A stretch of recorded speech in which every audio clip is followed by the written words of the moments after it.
Olá, seja bem-vindo ao Band Entrevista. O jornalismo da Band Triângulo segue recebendo os novos deputados e deputadas estaduais e federais eleitos no último dia 2 de outubro, de acordo com a agenda de cada um, para a gente conhecer melhor os nossos representantes e falar dos desafios pelos próximos 4 anos. O nosso convidado de hoje é o deputado federal Zé Victor, do PL, reeleito com 152.748 votos.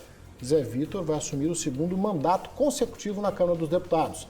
Ele tem 38 anos, é engenheiro agrônomo de Araguari e foi eleito deputado federal pela primeira vez em 2018, tendo como bandeira o agronegócio, o cooperativismo e o desenvolvimento sustentável. Obrigado, deputado, pela sua presença aqui no nosso Band Entrevista. Obrigado, Magnete. Uma alegria estar com vocês aqui. Agradecer pela oportunidade, pela grande audiência. Sei que a gente pode bater um bom papo aqui, né, amigo? Satisfação é toda nossa. Deputado, quero saber do senhor o seguinte: o que mudou nesses últimos 4 anos, né? O Zé Victor, eleito lá em 2018, Zé Victor agora pronto para começar um outro mandato. Lembrando que a votação quase que foi 5 vezes maior agora em 2022. Olha, o que mudou, acho que, claro, a Câmara, imagina um ambiente com 513 deputados, muita gente de todo canto do Brasil, pensamentos divergentes. Acho que nós amadurecemos e ocupamos bons espaços. Uma mudança também significativa. Fui eleito no primeiro mandato por um partido de pequena expressão, que foi o PMN. E logo, como ele não atingiu a cláusula de desempenho, eu pude mudar e fiz uma escolha para o PL, que foi um partido que me permitiu fazer uma política maior, uma política que de fato pudesse, a cada dia mais, sem nenhuma demagogia, dar resultado e transformar a vida das pessoas. Então, eu percebo que a gente foi presente, recursos chegaram, porque muitas pessoas esperam isso de um deputado, mas, enfim, nesses 4 anos, um amadurecimento, bons espaços ocupados e a garantia de que a região tem uma voz forte e que é ouvida em Brasília. Eu tenho certeza que isso nos prepara para um segundo mandato ainda mais produtivo. O senhor, por formação, engenheiro agrônomo, né, diretamente ligado ao agronegócio, e durante a sua atuação na Câmara dos Deputados, o senhor, por exemplo, fez parte de várias frentes parlamentares da agricultura, ciência e tecnologia, várias comissões diretamente ligadas ao agro, né? Isso é natural do Zé Victor, também uma vocação, e talvez o maior momento do Brasil, né, em termos de econômico, geração de riqueza, quando a gente fala do agronegócio. Eu acho que isso tem tudo a ver com a nossa região, né, Magnete? E tudo a ver com o estado de Minas Gerais, claro, com o Brasil, mas especificamente no Triângulo Mineiro, Alto Paranaíba e do Noroeste de Minas, que são as regiões em que a gente tem um trabalho mais dedicado, eu percebo que isso faz parte da economia local ali, enfim, e é decisivo para o dia a dia de cada um dos municípios. Então eu percebo que, por uma vocação, também pela minha formação, pela minha atuação profissional, que é toda ligada ao agronegócio, eu penso que era inevitável que eu pudesse participar dessas discussões no Congresso. Então, de cara, já participei das comissões, das principais comissões da Casa, da Frente Parlamentar da Agropecuária, que é a FPA, a famosa bancada ruralista, que por vezes é visto de modo pejorativo, mas tem feito um grande trabalho pelo Brasil, mudar a vida de quem está no campo e, naturalmente, também, por tabela, mudar a vida de quem está na cidade. Naturalmente, a gente acaba falando um pouquinho mais do agro, em função da sua formação, mas vamos falar aqui também, pode ter certeza, de educação, né? Vamos falar do piso salarial da enfermagem, o deputado Zé Victor acompanhando muito de perto isso, mas eu insisto ainda no agronegócio e pergunto para o senhor, até fora do contexto ali do Congresso Nacional, o que o senhor acredita que é o maior desafio para o agro daqui para frente, né? Todo esse histórico que a gente tem acompanhando, a questão da eleição que acabamos de atravessar? Acho que nós temos um desafio claro. Primeiro, nós temos um compromisso com o setor, com os trabalhadores, os produtores rurais. Isso significa que, independente de quem for o governo, embora boa parte do agro tivesse uma preferência por outro nome, o presidente eleito tem também ele uma responsabilidade de conversar com esse setor e nós de mantermos um diálogo aberto. Isso é inevitável. Eu acredito que nós temos pontos importantes, desde a taxa de juros, acho que é uma coisa que a gente precisa rever, era o que é possível para o momento, e a gente reconhece aqui todos os esforços que foram feitos para manter o crédito rural a um valor acessível, mas nós temos esse desafio, nós temos o desafio para garantir que a boa imagem do setor, a verdadeira imagem do setor, seja levada primeiro aos brasileiros, para que reconheçam e tenham orgulho do nosso setor rural, mas também para que aqueles que estão fora do Brasil entendam que de fato nós temos feito aqui, que é com muita responsabilidade. Nós sempre garantir competitividade para o pequeno, para o médio, para o grande produtor, para que todos possam acessar mercado e se manterem firmes e ativos aí no dia a dia. São inúmeros, Magnete, mas se eu pudesse citar os principais, eu diria que nós temos que garantir competitividade. Isso significa ter um ambiente apropriado e custo de produção aceitável e a imagem do setor, que é importante para que a gente não seja vítima de perseguições ou de difamações, o que não é justo com aquele produtor rural. E aí todos aqueles que, independente, mesmo que moram na nossa cidade, tenham certeza que tem uma relação com o vizinho, com o parente, com o amigo, alguém que tem o pé no campo, o pé na roça, e sabe muito bem o quanto essa cadeia, desde a produção até o transporte, até a entrega lá no supermercado, o quanto ela é valiosa para todos nós, né? Por vocação, a nossa região ela tem o agronegócio, né? Tanto é que o atual ministro da Agricultura, o senhor Marcos Montes, aqui de Uberaba, Sacramento, aqui da nossa região, quanto isso é positivo aqui, né? Olhando um pouco mais aqui para a nossa região, o senhor que é de Araguari, cidade pujante no agronegócio, né? E a importância, quem sabe, talvez, longe de especular aqui, a gente continuar tendo um ministro da Agricultura aqui da nossa região. Então, em algum momento vai acontecer. Nós temos essa obrigação de formar grandes líderes e de formar pessoas que de fato têm a nossa cara, a nossa essência, né? Então hoje nós temos o Marcos, que é um grande amigo, um grande ministro. A Tereza foi uma grande ministra e por trás dela, ou ao lado dela, nós tínhamos o Marcos Montes, que soube lidar com toda aquela equipe e garantiu que o Brasil ocupasse um local de grande destaque. Eu acho que é isso. Uma região produtiva como a nossa, ela merece sim ter um papel de destaque, ocupando espaços importantes, e aqueles que estiverem lá têm essa obrigação, esse compromisso de trabalhar fortemente por todos nós aqui.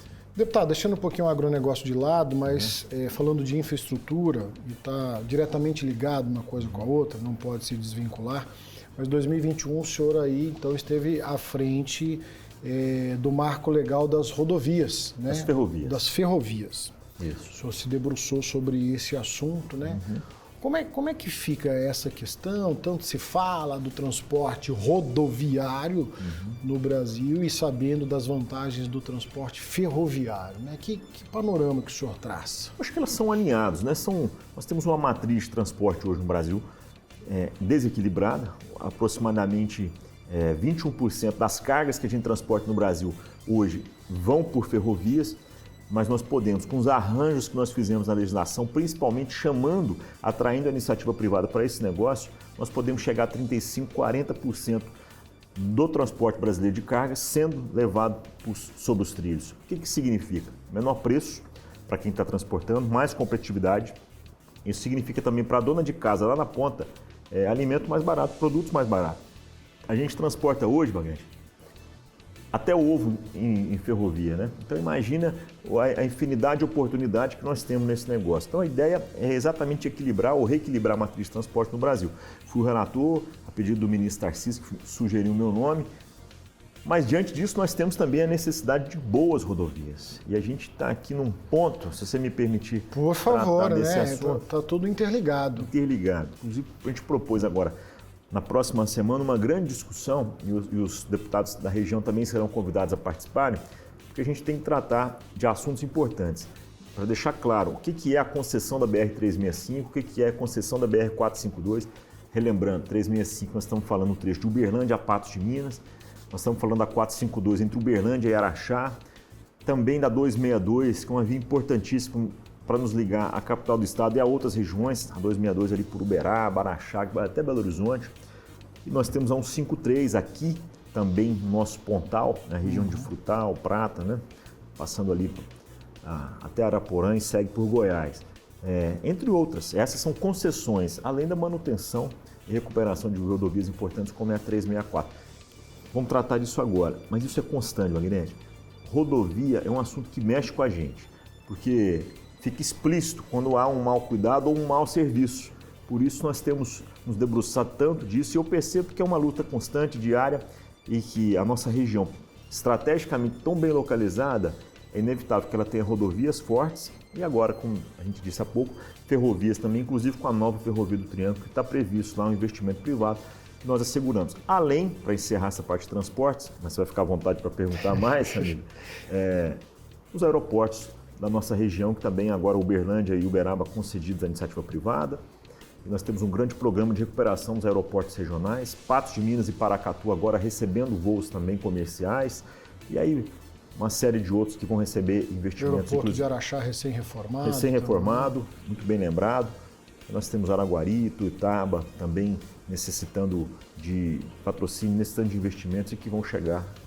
Trabalho constante, os resultados também. Eu só gostaria de frisar um pouquinho mais, especificamente esse trecho que o senhor falou, 365 aqui, Uberlândia, patrocínio, Patos de Minas, né? O leilão do lote foi recentemente aí, parece que agora vai fluir de fato essa parceria público-privado também, né? É um nome que a gente acaba utilizando aí, mas é um trecho que tem a questão do escoamento da safra, tem a questão de vidas que estão em risco. O Ministério Público Federal ele fez algumas ponderações a respeito. Qual que é a urgência para que se resolva de fato essa malha viária da nossa região? Ela é importantíssima. Quem passa pela 365 sabe o quanto ela é importante. Nós temos vidas perdidas, enfim, nós precisamos trazer mais segurança, mais conforto para as famílias e para os trabalhadores que passam por ali e precisa também garantir uma melhor condição para aqueles produtos que são transportados ali. Bom, isso é urgente. Nesse primeiro momento, a ferramenta que nós temos diante de um orçamento limitado do governo federal, no passado nós tínhamos um orçamento muito maior disponível. Hoje a gente necessitaria de 21 bilhões de reais para manter as rodovias do país. Nós temos algo próximo a 6,8 bilhões, um orçamento 3 vezes menor daquilo que nós necessitávamos. Só para manter a rodovia em boas condições, o Brasil precisa de 9 bilhões de reais. Mas nós temos hoje 6.800 para manter, para construir novas, e não só para isso, para todo o Ministério da Infraestrutura rodar. Estamos falando de ferrovia, de aeroporto, de porto e tudo mais. De um orçamento limitado, só a iniciativa privada pode nos trazer um fôlego novo. Por isso a necessidade da concessão, que neste primeiro momento está prevendo uma duplicação, inclusive, de Uberlândia, sentido patrocínio. Então os primeiros, salvo engano, 35 quilômetros serão duplicados, uma quantidade significativa de terceiras faixas, e são etapas que a gente vai vencendo para chegar. À medida que houver fluxo constante, e nós que estamos ali, a gente sabe que existe, mas que esse fluxo, à medida que for crescendo, os compromissos podem ser ampliados para a gente garantir uma rodovia, primeiro, segura. E claro, o nosso objetivo maior sempre vai ser a duplicação para garantir que ela seja de fato segura e eficiente, né?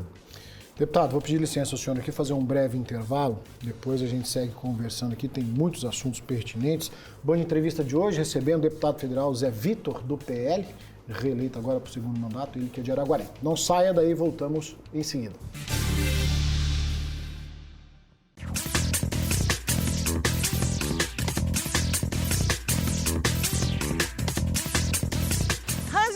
Aqui na Ford Ortovel, o maior evento test drive off-road do Brasil.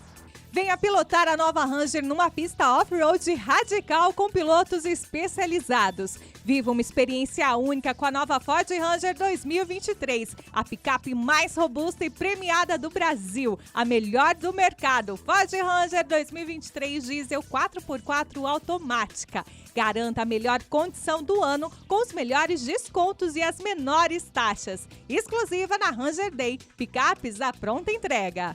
Venha conhecer essa super estrutura e viva uma experiência única. Ranger Day na Ford Ortovel, somente até domingo.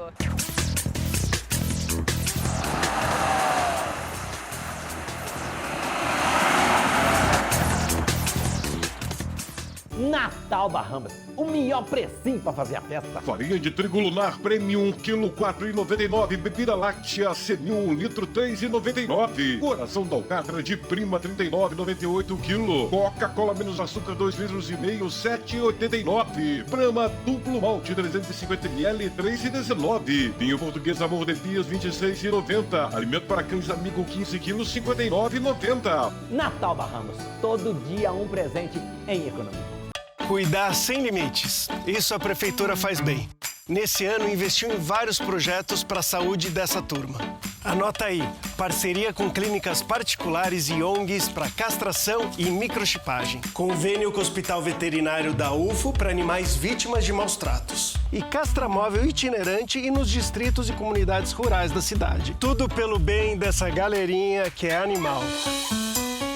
Prefeitura de Uberlândia, fazer mais, fazer bem. Venha conhecer o mais completo atacado e varejo do estado, Marte Minas. Tudo o que você precisa para o seu supermercado, padaria, restaurante, lanchonete e também para você, dona de casa. Produtos com preços imbatíveis e na quantidade que você quiser. Aqui você compra de tudo e não precisa de cartão de compras. Maior e mais barato, simples e fácil. Você gosta de economizar? Então venha conferir. Marte Minas, aqui você compra mais barato. Atenção você que tem paixão por picapes. A maior ação de vendas do mercado chega a Uberlândia. Ranger Day Ford Ortovel. Uma pista off-road radical para você fazer um test drive emocionante. E nova Ranger 2023 em condições imbatíveis, exclusivas para o evento.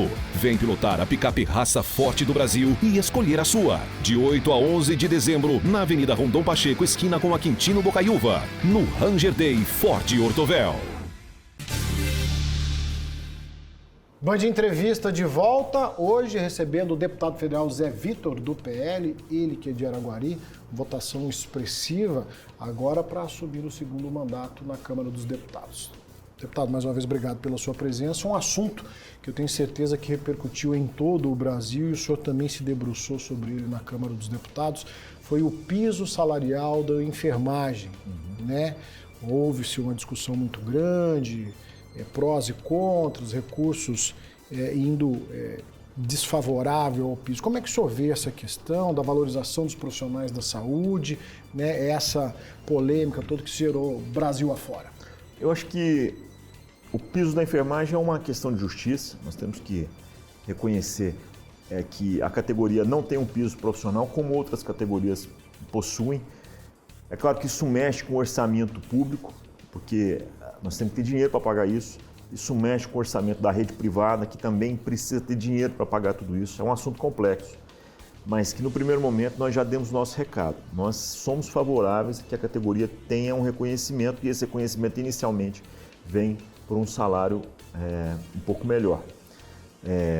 Por outro lado, nós temos a questão do financiamento. Como é que vai pagar essa conta? E é isso que está sendo discutido em Brasília.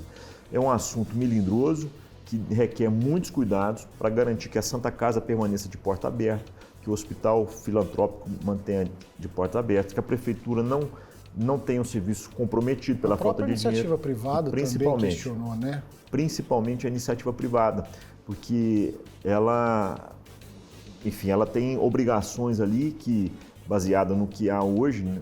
E aí qualquer obrigação maior pode prejudicar ali o seu atendimento. É uma discussão complexa, mas que o Congresso, a Câmara e o Senado deram no primeiro momento um recado claro. Nós somos favoráveis. E nós estamos agora nos debruçando agora de maneiras para financiar tudo isso. Tem um ponto, Manhete, que eu vejo que é o seguinte: mesmo a iniciativa privada, ela depende, em alguns casos, de serviços do SUS. Ela presta um serviço misto, público e privado. E a revisão da tabela SUS é um ponto principal. A gente não pode ter um hospital recebendo tão mal pelo atendimento. Ela recebe muito pouco do SUS e acaba tendo que usar do particular para repor aquilo ali, e acaba que no bolo todo ela se mantém de pé. Mas a gente precisa rever a tabela SUS, que talvez seja o caminho mais fácil e acertado da nossa parte. Estamos discutindo isso no Congresso agora e eu espero que a gente tenha uma resposta o quanto antes. Se chegando a uma definição aí, então, sobre o piso salarial da enfermagem, né, para o bem ou para o mal, se é que a gente pode dizer assim, o senhor acredita que isso abre precedentes para outras categorias também? É possível. E esse é outro ponto que também nos chama a atenção.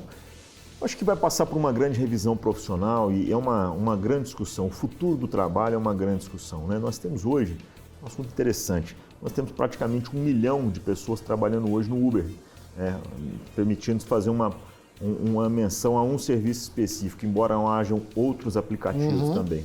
E nós temos que discutir questão previdenciária, nós temos que discutir a questão tributária.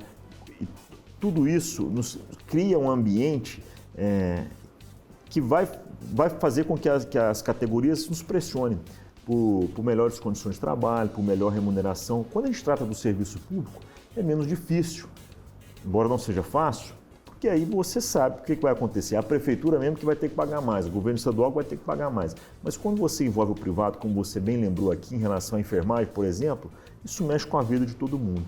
Então, nessa hora, nós temos que ter muita cautela para a gente não prejudicar,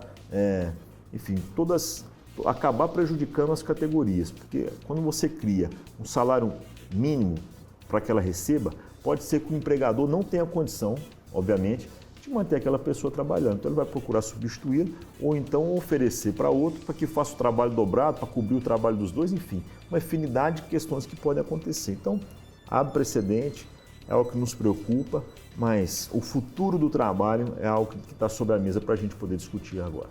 E a gente está falando especificamente, né, de geração de emprego, estamos falando do trabalhador, mas uma pauta nacional que também o senhor esteve diretamente ligado em 2020 foi justamente aí a MP do emprego, né, a medida provisória lá que garantiu 26 bilhões de recursos para micros e pequenos empresários pagarem salários e despesas durante a pandemia, né?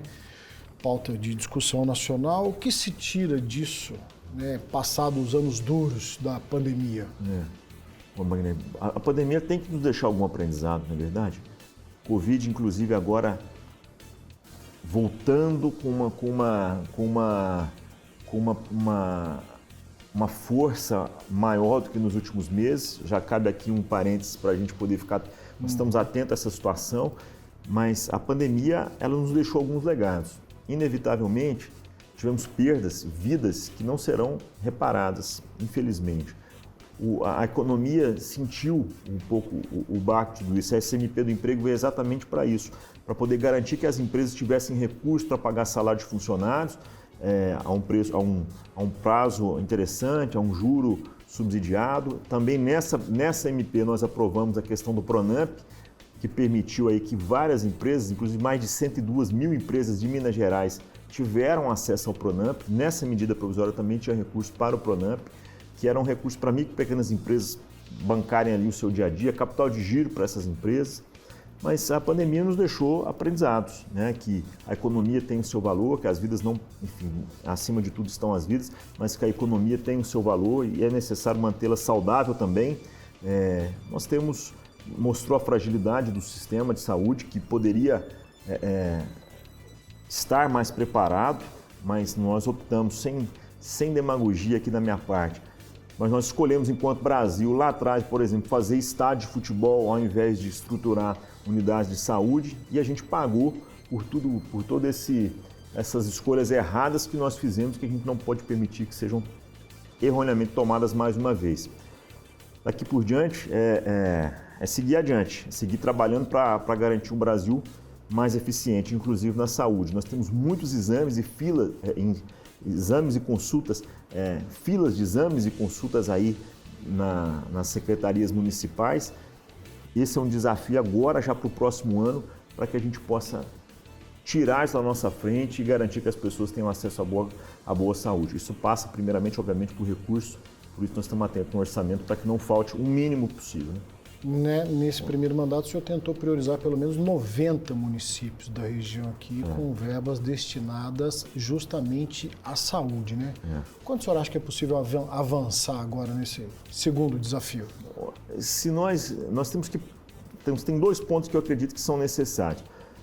O primeiro deles, nós temos que realmente rever a tabela SUS. A tabela SUS é um preço, como o próprio nome diz, uma tabela que o SUS paga pelos procedimentos que são realizados.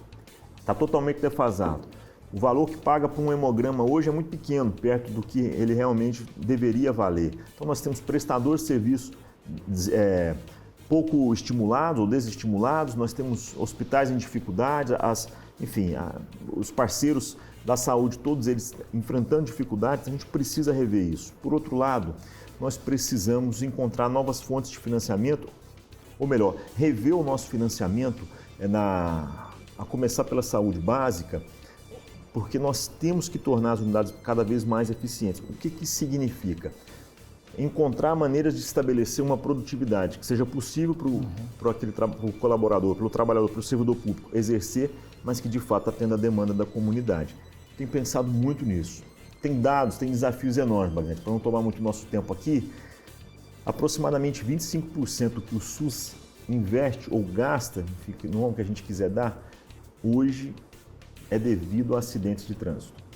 1/4. Que a gente noticia todos os dias. Exatamente. 1/4 de tudo que a gente gasta com saúde no Brasil, na saúde pública, é gasto com vítimas de acidentes de trânsito e com a sua recuperação. Em estados do Nordeste, salvo engano, Pernambuco, esse número chega a quase 40%. Ou seja, nós temos vários desafios a serem vencidos. Desde uma melhor educação, um melhor comportamento nosso no trânsito, passa pela fiscalização, mas também passa pelo compromisso de cada um de nós com a nossa vida e com a vida do outro, né, com a segurança do outro. Mas nós temos os desafios da produtividade para garantir, porque não é possível um país que gasta tanto, aproximadamente 130 bilhões de reais ao orçamento federal para a saúde, nós ainda temos uma saúde deficitária como nós temos. Então, são desafios. E o tempo todo a gente tem que estar encontrando soluções para isso aí, para garantir que lá na ponta o pai, a mãe, o filho, a família sejam bem atendidos. Rapidamente na saúde, a gente está quase caminhando para o final do nosso bate-papo, porque o senhor apresentou um projeto de lei que logo depois foi acatado pelo presidente Jair Bolsonaro, justamente aí abolindo os impostos dos medicamentos utilizados no tratamento do câncer. E para nós aqui é muito significativo, temos o Hospital do Câncer, né? Verdade. Bom, esse foi muito bacana, exatamente isso. Nós temos a isenção nós temos que buscar, o mundo ideal seria um mundo sem impostos, obviamente, mas para manter toda essa roda girando, para garantir serviços públicos, ou bons serviços públicos, é por meio da arrecadação que esse recurso vem. Mas há pontos que eles são fundamentais, eles mexem muito com o orçamento das famílias. A família geralmente está muito fragilizada quando tem algum paciente vítima de um câncer sendo tratada. O orçamento fica comprometido, inclusive, além do lado emocional. Então a gente falou, acaba com o imposto para medicamentos de câncer, impostos federais. Isso foi acatado pelo presidente Bolsonaro antes mesmo do nosso projeto ser aprovado. Gostou da ideia, se transformou numa realidade. Hoje os medicamentos de câncer estão isentos de impostos federais, né?